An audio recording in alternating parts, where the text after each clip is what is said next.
తెలుగు చలనచిత్ర పరిశ్రమలో సమంత నాగ చైతన్య ప్రేమించి పెళ్లి చేసుకున్నారు. కానీ వీరిద్దరి మధ్య మనస్పర్ధలు రావడంతో విడాకులు తీసుకొని విడిపోయారు. ఇక అప్పటి నుంచి ఎవరి లైఫ్ వారు చూసుకుంటున్నారు. అయితే వీరి అభిమానులు మాత్రం మళ్ళీ శామ్ చైతు కలిస్తే చూడాలని ఉందంటూ సోషల్ మీడియాలో పలు పోస్టులు పెడుతున్నారు. అయితే ఇన్నాళ్లకు అభిమానుల కోరిక తీరబోతున్నట్లు తెలుస్తోంది. సమంత నాగ చైతన్య ఓ స్పెషల్ ఈవెంట్ లో కలవబోతున్నారని ఇండస్ట్రీలో టాక్ వినిపిస్తోంది.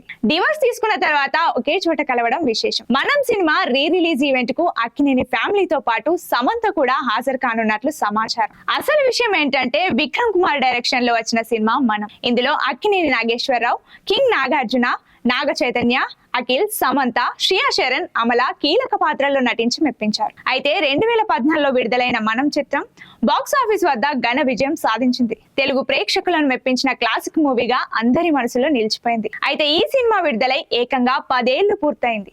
దీంతో మేకర్స్ మే 23న 2 తెలుగు రాష్ట్రాల్లో మనం సినిమా స్పెషల్ షోలను ఏర్పాటు చేశారు. ఈ విషయమై అన్నపూర్ణ స్టూడియోస్ సోషల్ మీడియా ద్వారా అధికారిక ప్రకటన కూడా విడుదల చేసింది. అయితే అక్కినేని ఫ్యామిలీకి మనం సినిమా ఎంత స్పెషల్ అనేది అందరికీ తెలిసిందే. 10 ఏళ్లు పూర్తి చేసుకున్న సందర్భంగా ఓ ఈవెంట్ ను కూడా అక్కినేని ఫ్యామిలీ నిర్వహించనున్నట్లు వార్తలు వైరల్ అవుతున్నాయి. దీనికి ఈ సినిమాలో నటించిన నటీనటులంతా హాజరు కానున్నారు. అయితే మనంలో సమంత, నాగ చైతన్య జంటగా నటించారు కాబట్టి అక్కినేని ఫ్యామిలీ ఆమెను కూడా పిలిచినట్లు సమాచారం. ఇందులో నిజమెంత అనేది తెలియనప్పటికీ ఈ విషయం తెలిసిన ఫ్యాన్స్ మాత్రం ఇన్నాళ్లకు మళ్ళీ సమంత, నాగ చైతన్యను ఒకే చోట చూసే అదృష్టం రాబోతుందంటూ చర్చించుకుంటున్నారు.